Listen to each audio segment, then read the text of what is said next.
कुणाल, आप जहां मौजूद हैं वो सीट इस समय इस बार काफी चर्चा में है। उसका कारण क्या है और वोटिंग किस तरह से चल रही है? देखिए, पूरे पश्चिमी उत्तर प्रदेश में इस बार जो है समीकरण बदले हैं। न सिर्फ सियासी समीकरण बदले हैं सईद, बल्कि जातीय समीकरणों का भी अजीब घालमेल हुआ है। कई सारी जगहों पर मैं घूमा। सहारनपुर में पूरी तरह से मैं सुबह से मौजूद रहा। अभी मैं तुरंत कुछ देर पहले मुजफ्फरनगर आया हूं, तो दोनों जगह जो है वहां पर जातीय समीकरणों का बोलबाला है। इस बार पिछली बार की तरह समाजवादी पार्टी, बहुजन समाज पार्टी और आरएलडी गठबंधन में नहीं लड़ रहे हैं। आरएलडी चली गई बीजेपी के साथ, बीएसपी अलग चली गई और समाजवादी पार्टी के साथ कांग्रेस आ गई है। लेकिन उसका असर कई जगहों पर यह भी दिखाई पड़ रहा है कि कुछ जो जातीय समीकरण हैं वो दरकते हुए दिखाई पड़ रहे हैं। कई जगहों से कुछ जो कास्ट हैं, जैसे कि राजपूतों की नाराजगी, मैं कुछ गांवों में गया, वहां पर सरकार से दिखाई पड़ती है। तो वो कितना मैनेज हो पाएगा, किस तरीके से हो पाएगा, उस पर बहुत कुछ निर्भर करता है। बहुत रोचक मुकाबला है इस समय पश्चिमी उत्तर प्रदेश की सियासत में। बीजेपी और गठबंधन के बीच में, जो कि कांग्रेस और समाजवादी पार्टी गठबंधन है, उसके बीच में बहुत रोचक मुकाबला इस समय देखने के लिए मिल रहा है। और कांटे की टक्कर कम से कम 2-3-4 सीट, जहां पर कैराना, मुजफ्फरनगर और सहारनपुर जहां पर मैं गया हूं, वहां पर देखने के लिए जरूर मिल रहा है। ठीक है, अभिषेक आनंद हमारे साथ, हमारे संवाददाता हैं। अभिषेक, बताइए। जी देखिए सईद, सीट इस वजह से ये बहुत ज़्यादा इंटरेस्टिंग हो गई है क्योंकि यहाँ से आज़ाद समाज पार्टी के चंद्रशेखर आज़ाद चुनाव लड़ रहे हैं। जो बॉक्सिंग रिंग के 4 कोने होते हैं, उसी तरीके से यहाँ पर भी 4 कॉर्नर्स की फाइट हो गई है, जिसमें कि बीजेपी, समाजवादी पार्टी, बसपा के अलावा आज़ाद समाज पार्टी के हेवीवेट चंद्रशेखर आज़ाद है। और ये रिजर्व सीट है और इस वजह से यहाँ पर मामला जो है वो 2 तरीके के वोटर्स के वोट को कंसोलिडेट करने के ऊपर केंद्रित रहता है, जिसमें कि नंबर 1 जिनकी तादाद सबसे ज़्यादा है वो है मुस्लिम वोटर, और नंबर 2 में जिनकी तादाद है वो है यहाँ पे एससी वोटर। जो भी इन दोनों को एक साथ अपनी तरफ खींच पाएगा वही यहाँ का सिकंदर कहलाएगा। बहरहाल ये तो 2 सबसे ऊपर की पंक्तियों के मैंने आपको नाम गिनाए कि कौन कौन कितना यहाँ पर वोट करेगा। लेकिन यहाँ पर जो खेल है, जैसे हमारे सहयोगी कुमार कुणाल बता रहे थे, यहाँ पर भी कुछ ऐसे वोट्स हैं जिनका कि अभी आपने पश्चिमी उत्तर प्रदेश में महापंचायतें देखी। करीब 1.5 लाख से 2 लाख के करीब राजपूत वोट हैं और उतनी ही तादाद में 1.5 लाख करीब सैनी वोट भी हैं, और इसके अलावा ब्राह्मण और अन्य जाति के वोट भी हैं और जाट वोट भी यहाँ पर हैं। तो जो चीजें अभिषेक जल्दी से बता दीजिए, क्या चंद्रशेखर आजाद की मुश्किलें बीएसपी बढ़ा रही है? और यही कुणाल, हम आपसे भी जानना चाहेंगे कि क्या बीएसपी ने इस बार गठबंधन को, कांग्रेस समाजवादी को झटका देना शुरू कर दिया है? मतदान में कुछ असर नजर आ रहा है? अभिषेक बात कीजिए पहले, फिर उसके बाद रवीश के पास जाएंगे।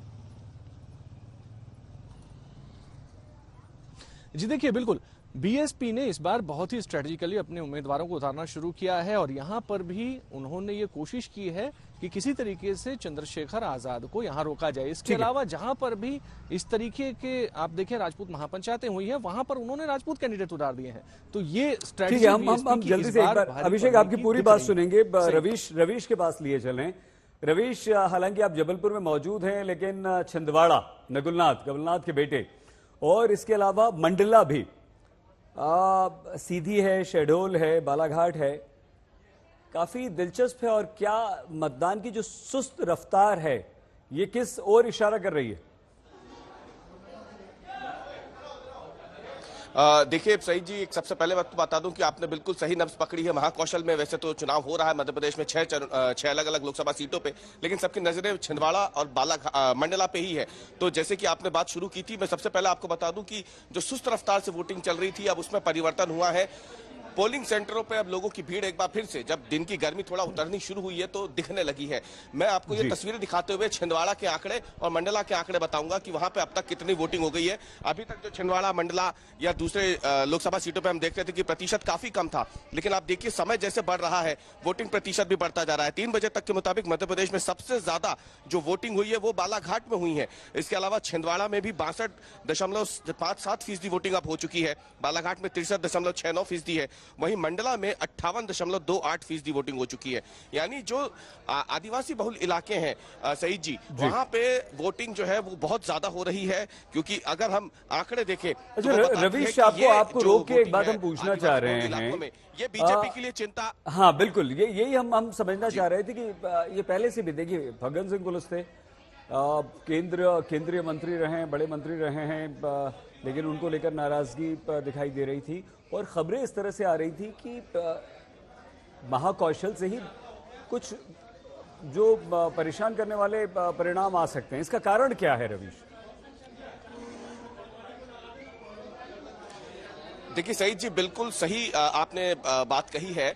मंडला की सबसे पहले बात कर लेते हैं। फग्गन सिंह कुलस्ते केंद्र में मंत्री है, 6 बार के सांसद है। वैसे तो आदिवासी गोंड समाज से वो आते हैं और एक बड़ा आदिवासी चेहरा है, लेकिन अभी हाल ही में जब विधानसभा चुनाव हुए थे तो फग्गन सिंह कुलस्ते निवास सीट से विधानसभा चुनाव हार गए, लेकिन भाजपा ने फिर उन्हें कैंडिडेट बना दिया। तो माना जा रहा है कि फग्गन सिंह कुलस्ते के खिलाफ कुछ नाराजगी है, क्योंकि एक तो वो लगातार वहां से चुनाव जीतते आए, लड़ते भी आए हैं। उसके बाद जब हाल में विधानसभा चुनाव आ गए तो पार्टी ने फिर उन्हें वहां पे एक बार कैंडिडेट बना दिया। लेकिन इसके अलावा अगर हम देखें तो छोटा सा समय आपका लूंगा, महाकौशल का जो इलाका है, महाकौशल में कुल 31 सीटें आती हैं, उनमें से 16 सीटें कांग्रेस ने जीती थी विधानसभा में और 15 भाजपा जीती थी। ये कांटे की टक्कर आदिवासी बहुल इलाकों में जो थी वो कहीं ना कहीं इस बार के लोकसभा चुनाव में भी वो परिणाम दिख रहे हैं कि भाजपा या फिर कांग्रेस, लेकिन दोनों ही जगहों पे आदिवासी समाज जो है वो बढ़कर वोट दे रहा है। रवीश फिर आते हैं, क्षमा आपको हमने बीच में रोका। कुणाल आपसे और बात करना चाहते थे, अभिषेक, कुणाल और रवीश। समय नहीं है, बहुत धन्यवाद आप तीनों का, हमारे तीनों संवाददाता हमारे साथ थे। तो लगातार ये वोटिंग चल रही है और बंगाल, त्रिपुरा में सबसे ज्यादा, उसके बाद बंगाल में मतदान हो रहा है और अब जैसे ही दोपहर के बाद में फिर से लोगों ने तेज गति से मतदान करना शुरू कर दिया है।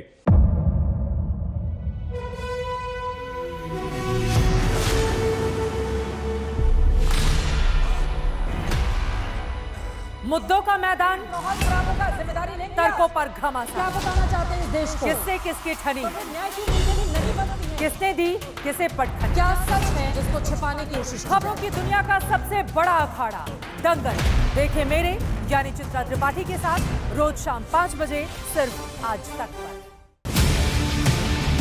ना पक्ष ना विपक्ष, ना लेफ्ट ना राइट, ना मिर्च ना मसाला, खबरों का बोलबाला,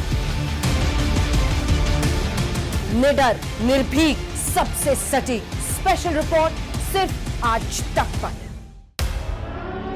एयर रेड के ये सायरन समय समय पर आपको सुनाई देते हैं। शौर्य की, भारत और चीन के बीच साहस की, सभी बाढ़ग्रस्त इलाकों का हवाई सर्वेक्षण किया है। सरोकार की, गाजीपुर में किसान से बातचीत करें। संघर्ष की, कश्मीर को आगे बढ़ना होगा।